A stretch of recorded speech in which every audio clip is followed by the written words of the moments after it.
Hello there. Hello there. Alrighty then, my Jedi and Sith friends, the time has come. I've waited a long time for this moment, my little green friend. D23 Expo is in full swing, and the entertainment showcase just came to an end, and they saved the Star Wars reveals for last, which honestly made it a very long night for those of us across the pond, but I have to say it was well worth the wait. We got trailers for both Ahsoka Season 2 and Star Wars Starfighter, although I should say at the time of recording this, the Starfighter teaser is not yet public. I got to see it thanks to a brief leak on X, and I have to say, it looked amazing. And I'm not just saying that because it's a shiny new thing, a new Star Wars trailer, and so there's recency bias. It looked insanely cinematic. I think I'm gonna make a separate video about it. But today, we have so much to break down for Ahsoka Season 2. And I just want to start off by saying that this trailer genuinely exceeded any expectations I had. I was expecting maybe just a poster, maybe just a release date, which we did get by the way, maybe a 30-second sizzle, maybe some comments from Dave and Emanis Fundy, Rosario Dawson, but instead, we got some huge and juicy reveals, an incredible first look. And to make things even more crazy, my friends, this trailer does not pull any punches. It actually confirms a surprising amount of fan theories, ones which I've had, ones which you guys have had, from Clone Wars flashbacks I spoke about in my last video, to a major hint that the big bad of this season is going to be Abeloth, and the massive role that Anakin is going to play. So make sure to hit the big subscribe button down below, ring the bell for notifications, but no more jibber jabber, let's dive straight in. So the trailer opens with some of the most awesome lightsaber action the show has offered us to date. I'm not exaggerating, the improvement in quality is evident from the word go. That's both in terms of the lighting, like I say the action, and even some of the costumes. This is what live action Star Wars TV should have always looked like. The fight only lasts a few seconds with the way it's been cut and edited for this teaser trailer, but in and of itself, it's so much more badass than so many fights from Season 1. We are thrust into the days of the Clone Wars. This takes place before Season 5, and Anakin and Ahsoka are sent to an eerie ice planet, where they're forced to confront a former Jedi who's turned to the dark side. Now this guy is an absolute beast. He ignites his double-bladed lightsaber, which by the way is a monstrosity of a weapon, that originates in the Star Wars Galaxy magazine from 1995. This specific design was part of the Design an Alien competition, and a 29-year-old called Mark designed an Ubi's Dragon Warrior who wielded this modified blade. I see you, Dave Filoni. I know what you're up to. And in this scene, the two Jedi fight this very acrobatic Force user in a sequence that is meant to evoke Duel of the Fates. The choreography is so reminiscent of Qui-Gon and Obi-Wan against Darth Maul. And you know, it's fair to say that just like George Lucas, Dave Filoni is a master of visual poetry. In fact, there are a couple of other parallels in this trailer to other famous Star Wars scenes. Notably a hallway scene that is evocative of the famous Vader scene at the end of Rogue One, although this time it's officers of the New Republic facing some of Thrawn's Nightsister assassins. And I have to say, I love how terrifying the villains of this season look.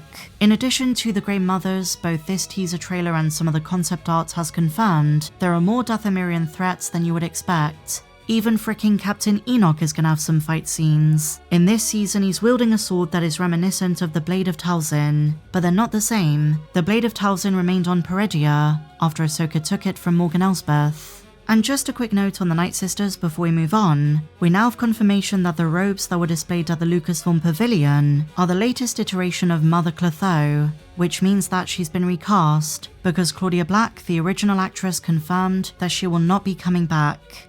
But returning to the trailer, my friends, we then see Anakin's ghost appear to Ahsoka in the present day during her quest to find Baylan, and he tells her that he will always be by her side. And this touches upon something we've been theorizing for months. I think the flashbacks in this season are going to be triggered through conversations between Anakin and Ahsoka, especially as they reminisce about the past and lessons that Ahsoka has learned.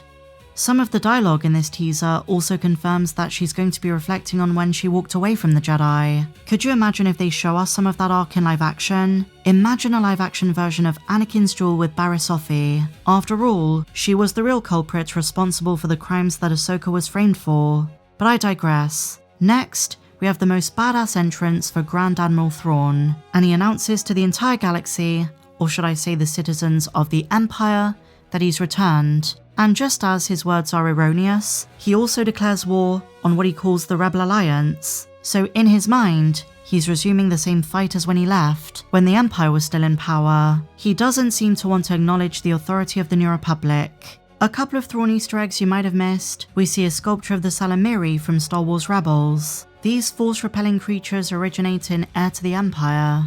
And secondly, in a bit of concept art, it seems as though Thrawn has kept Sabine's artwork all of these years. And by the way, in spite of it being pretty obvious that some of the visual effects are not finished, Thrawn looks pretty darn good. They really seem to have addressed the criticism surrounding his makeup and physical appearance, and I think the same can be said about Hera Syndulla. And speaking of which, take a look at this. We see a cool shot of some of the main players of the New Republic, including Ezra in his Return of the Jedi style A-Wing pilot suit, and Senator Xiono, who if you remember from the first season, doubted Hera when she warned about the impending threat of Thrawn. What's interesting though is that we don't see Admiral Akbar. I think he's part of this space fight. Dave Filoni confirmed he's back. And some other surprises I think they're hiding from us are Mon Mothma, there were rumours of Leia, and even Obi-Wan flashbacks. We then get the reunion of Ezra and Zeb. Star Wars Rebels fans, our hearts are melting over this. Not to mention some more incredible cinematic shots of Dathomir, which by the way, brings all the horror vibes I'd hoped for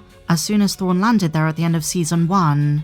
As we know from Star Wars lore, it's a planet of dark magic, hauntings, witchcraft. It needed to be scary. And based on this brief bit of footage, I have all the faith in the world that Dave is going to deliver something insane. But now we have to talk about the juiciest reveal of them all. A hint about what's calling out to Baylan. This was the big mystery after the first season, and now Anakin warns Ahsoka about this dangerous force, saying that Baylan claimed to have knowledge of a power that could end all wars. Something he had formerly assumed was just a myth. Something that could end the cycle of Jedi and Sith, Republic and Empire. Something that could bring about the beginning. And by the way, I'm loving Rory McCann as Baylan. You can never replace Ray Stevenson, but Rory embodies the role so well. And in this trailer, just like the concept art shown in Japan, he sends ancient robots after Ahsoka and Sabine. Rumor has it, they date back to the time of the Zeffo. But I have to be honest, I've never been more convinced that this power could be Abeloth. With the tease of the Mortis gods and the way they feed into Season 2, I wouldn't be surprised if this is the direction they're heading in.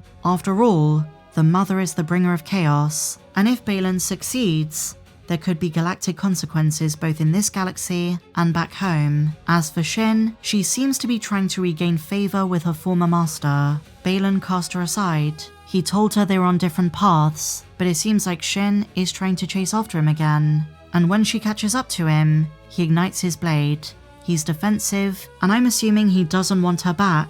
There are lots of different ways to interpret this, and it's hard to know for certain with the way that trailers are edited, but I think Shin stands in his way. He has no interest in wanting to take her back, which is why she might finally accept to join Ahsoka and Sabine. At first though, it seems like she's gonna have a full-on duel with Hu Yang, who by the way goes full General Grievous. Again, Dave, we see what you're doing. And speaking of Sabine, my friends, I'm loving the poncho as well as the longer hair.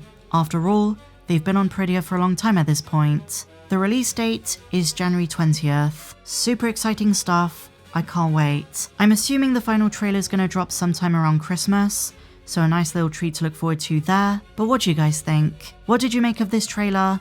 What are your thoughts and theories and interpretations? Let me know down below. And if you enjoyed this one, please be sure to give me a big fat thumbs up, subscribe if you're new, and may the Force be with you always.